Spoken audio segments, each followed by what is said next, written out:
1월 7일 똑딱이 주식입니다. 제가 심한 독감에 걸려서 일요일과 어제 월요일장에는 똑딱이 방송을 진행을 하지 못했어요. 양해해 주시기 바라고요. 사실 오늘도 제 컨디션이 아닌데 오늘까지 쉴 수가 없어서 일단 방송을 진행을 하고 있습니다. 지난주 금요일에 이어서 어제 월요일장에는 지수가 제법 탄력 있게 올랐죠. 자, 반도체가 반등을 주도했기 때문입니다. 12월 30일에 종가 배팅했던 SK 하이닉스는 이 거래일 동안에 16%가 상승했고요. 이외 선제 저가 접근했던 반도체 종목들도 모두 상승하는 모습이었는데 그러나 오늘은 장 초반부터 반도체가 좀 쉬어가는 느낌을 보여줬어요. 그래서 제가 오늘은 아무래도 반도체가 좀 쉬어가는 느낌이 있어서 초반에 지수 반등이 탄력 둔화될 가능성이 있다라고 했는데 역시 그렇게 마감이 됐죠. 지수가 좀 탄력이 둔화되면서 마감이 됐죠. 지금의 한국 증시에서는 지수만 놓고 본다면은 반도체가 올라야 탄력이 생길 수 있다. 이렇게 말씀을 드려왔습니다. 일단 환율적인 부분을 우리가 한번 체크를 해보도록 할게요. 환율을 놓고 보실 때 제가 말씀드릴 때 기준점을 얼마를 정해드렸었냐면은 1475원을 기준점으로 말씀드려왔어요. 근데 이거는 하나의 기준점입니다. 실제 중요한 거는 1500원과 1450원이에요. 자, 이거에 대한 기준을 정한 거죠. 이 기준점 위에서 주로 움직이면은 1,500원을 돌파할 가능성이 높은 거고, 이 기준점 아래에서 주로 움직이면 1,450원 하향을 시도할 가능성이 높은 거죠. 그래서 이 기준점을 정해서 놓고 봤는데 최근에 보면은 기준점 설정 이후에 보면은 전부 1,475원 아래에서 움직임을 가져왔어요. 보시면은 결국에는요, 그죠? 자, 그러다가 환율이 지금 오늘 움직인 모습을 보면은 쭉 이렇게 하향하다가 1,450원을 결국은 하향 시도하는 모습이 있죠. 그죠? 자, 1,450원을 환율이 하향할 경우에는 외국인의 수급 개선에 영향을 주면서 증시에 긍정적으로 작용을 하겠죠. 그죠? 그래서 환율이 1,450원을 하향하는 거는 일단 중요하다. 증시에서도 중요한 부분이다. 라고 우리가 봐야 될 겁니다. 일단 지수상으로 놓고 보면은 오늘은 음봉이에요. 그죠? 오늘은 코스피 음봉이고 코스닥도 음선이죠. 이 상태에서 전체적으로 5일 이평선하고의 어떤 이격이 존재하는 그런 모습을 보여줍니다. 자, 5일 이평선하고 현재 지수가 이격이 있는 상태에서 음봉이니까 요 이격 구간에서의 어떤 매물소화, 이격 조조를 조금 더 보이고 나서 지수가 재반등을 시도할 가능성도 있어요. 물론 아까 말씀드린 대로 환율이 1,450원을 깨고 내려간다. 그러면은 곧바로 다시 또 반등을 시도할 가능성도 있습니다. 그러나 전체적으로 이 5일 이평선에 대한 이격을 좀 조절하면서 움직일 가능성도 있다. 일단 이렇게 보는데, 일단 어쨌든 여기에서 이렇게 올라갔던 이 흐름은 제가 2,425포인트를 넘기면 의미가 있다라고 했듯이 단기적으로는 의미가 있는 흐름이었어요. 그죠? 그래서 요거는 단순히 일시적인 아주 반짝 또는 일시적인 기술적 반등이 아니라 어느 정도 의미는 있는 단기 반등이었다. 그러나 단기 반등이에요. 단기 반등. 이 단기 반등이 의미가 있다라고 한 거는 약세 기조에서 지지권을 확인하고 돌아서는 흐름이기 때문에 의미가 있다라고 한 거예요. 근데 우리가 더 중요한 건 뭐냐면 단기 반등을 벗어나서 추세적으로 회복을 시도할 수 있느냐가 중요한 거예요. 그러니까 단기 반등과 추세적인 회복 시도는 전혀 다른 거죠.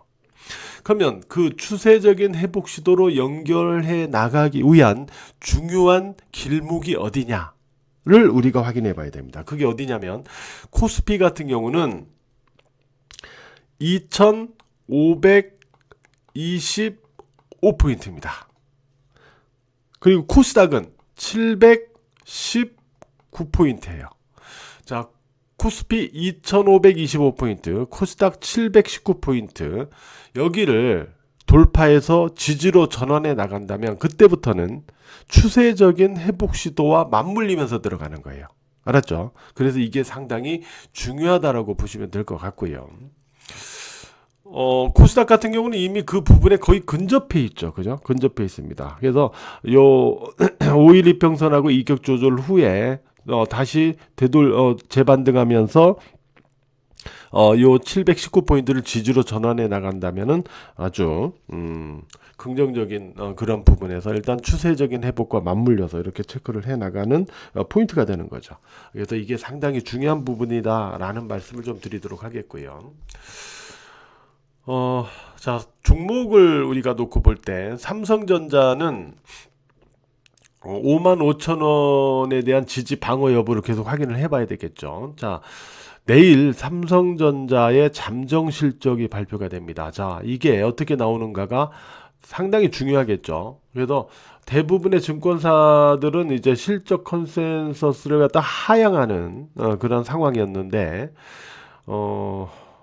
과연 뭐 이러한 부분을 주가상으로는 사실 좀 반영한 부분도 있었어요. 선제 반영한 부분도 있었습니다만은 어쨌든 그리고 내일 삼성전자 이런 실적 발표를 앞두고 반도체 종목들이 오늘 약간 몸을 사리는 듯한 그런 느낌도 있긴 있었어요. 그러나 또 모르는 거예요. 이게 예를 들어서 먼저도 한번 말씀드린 것 같은데 이게 작년에 이제 수출이 역대 최대 실적이었기 때문에 그 반도체가 이 상황에서 이 환율 상승이 일단 실적에 어느 정도 긍정적으로 영향을 줬는지 이것도 우리가 살펴볼 부분이긴 합니다. 어쨌든 내일 삼성전자 실적이 어떻게 나오는가 상당히 중요하고 예상보다 좋게 나온다면은 반도체가 다시 상승할 수 있겠죠. 그런 다음에 지수가 다시 상승하는 거고 그죠? 그렇기 때문에 내일 이 삼성전자 실적이 장 전체 흐름에 상당히 중요할 것이다 라고 우리가 봐야 되겠습니다.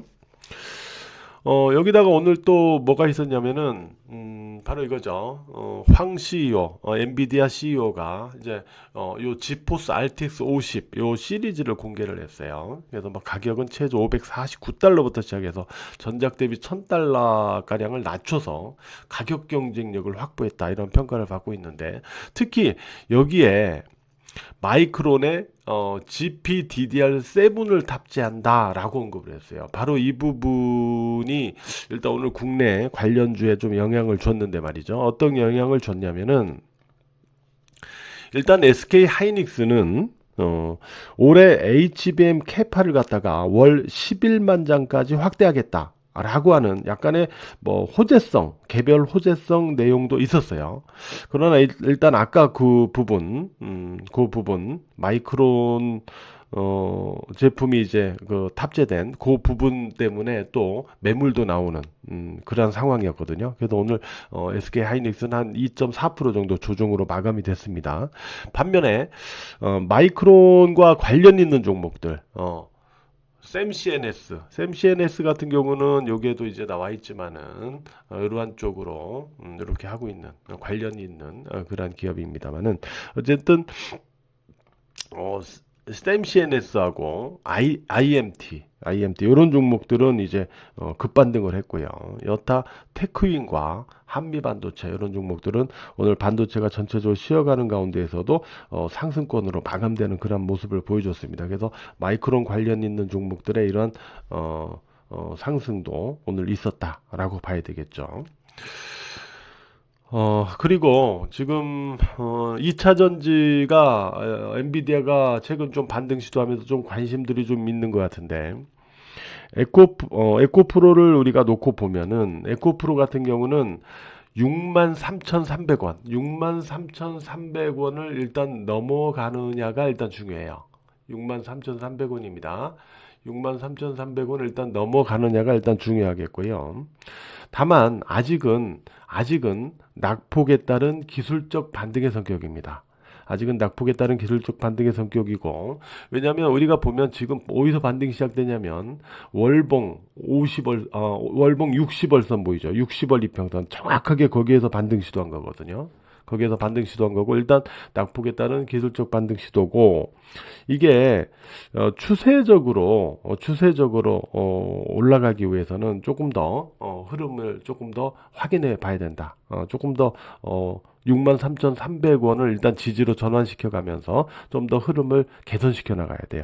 그 타이밍이 되면 제가 다시 말씀을 드리도록 하고, 아직은 기술적 반등 성격이다. 자, 그리고 오늘 조선 쪽이 또 상승을 했어요. 조선 쪽이 상승했는데 트럼프가 일단 미국의 해군 함정 건조 문제와 관련해서 우리는 선박 건조와 관련해서 동맹국을 이용할 수도 있을 것이다 라고 얘기했죠. 그래서 우리는 선박이 필요하지만 우리는 배를 더 이상 만들지 않는다. 그러니까 동맹국이 만들도록 하겠다. 뭐 이런 의미잖아요. 그죠? 이러면서 오늘 또 조선 쪽이 상승을 했습니다. 근데 HD 현대중공업은 제가 매물 소화 구간이라고 했는데 요건 또 오늘 한 5% 올라가다 또 이제 거의 보합선으로 되눌렸었죠. 그래서 요거는 아직은 매물 소화 과정을 보여주고 있지만 삼성중공업이나 HD 한국 조선해양 이런 종목들은 오늘 그래도 견조하게 상승으로 마감하는 그런 모습을 보여줬습니다. 그래서 조선 쪽은 제가 단기 매물을 좀 소화하면서 움직일 수는 있어도 아직 끝난 건 아니다라고 했어요. 그죠? 아직 끝난 건 아니다. 근데 보면은 HD 현대중공업과 달리 삼성중공업 같은 종목들은 여기서 매물 소화를 미리 많이 거쳤죠. 그죠? 그래서 이런 종목들이 움직이면 이게 직전 고점 돌파로 이렇게 견조하게 그냥 올라 들어갈 수도 있거든요. 그래서 이런 부분들도 좀 염두를 해서 보셔야 될 것 같아요. 그 다음에 바이오 쪽 같은 경우는 자 알테오젠하고 리가켄 바이오 이 종목들이 21 이평선 우에서 움직이면은 일단 바이오 쪽은 반등 시도 영역에 들어간다라고 말씀드렸었는데 뭐 이제 JP모건 헬스케어 컨퍼런스도 있고 하기 때문에 이런 쪽이 이제 모멘텀의 역할을 또 하고 있죠. 어쨌든 지금은 바이오는 반등 시도 영역에 들어가 있어요. 특히 이제 리가켄 바이오 같은 ADC 관련주가 이렇게 상승에 들어가면은 같은 ADC 관련주 ABL 바이오도 동반해서 좀 체크할 필요는 있을 거다 이렇게 생각이 좀 되고요. 네, 이렇게 점검을 좀 해볼 수 있겠습니다. 오늘 하루도 매매하시느라고 모두 고생 많으셨고요. 독감, 감기 조심들 하시기 바랍니다. 이번에 제가 알아보니까 이거 장난이 아닙니다. 몸살, 뭐 두통 뭐 해갖고 아주 장난이 아닙니다. 걸리지 않도록 꼭 노력들 해주시기 바랍니다.